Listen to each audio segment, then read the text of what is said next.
One of the greatest tragedies in modern life is how many people believe a meaningful life must be visible to count. The title, the income, the milestones, the things people can photograph, measure, praise, and post online. Yet some of the most extraordinary things a human being will ever do will never be fully seen from the outside. A woman becoming conscious enough to stop pain from traveling any further through her family line. A mother deciding her children will not inherit the same emotional chaos, silence, fear, shame, hyper survival, or disconnection she once had to carry inside herself. A parent learning how to love differently while still healing in real time.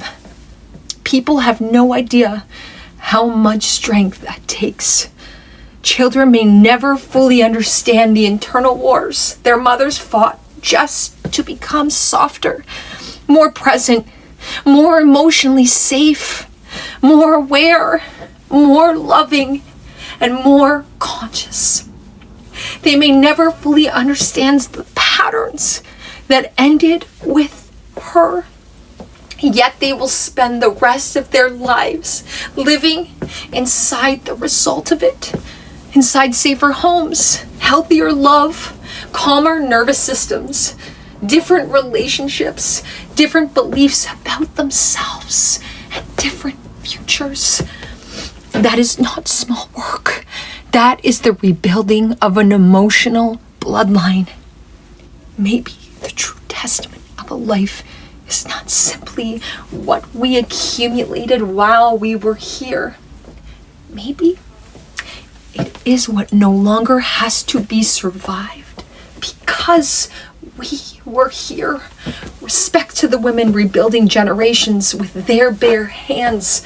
One conscious decision, one healed pattern, one courageous act of love, one new way of living.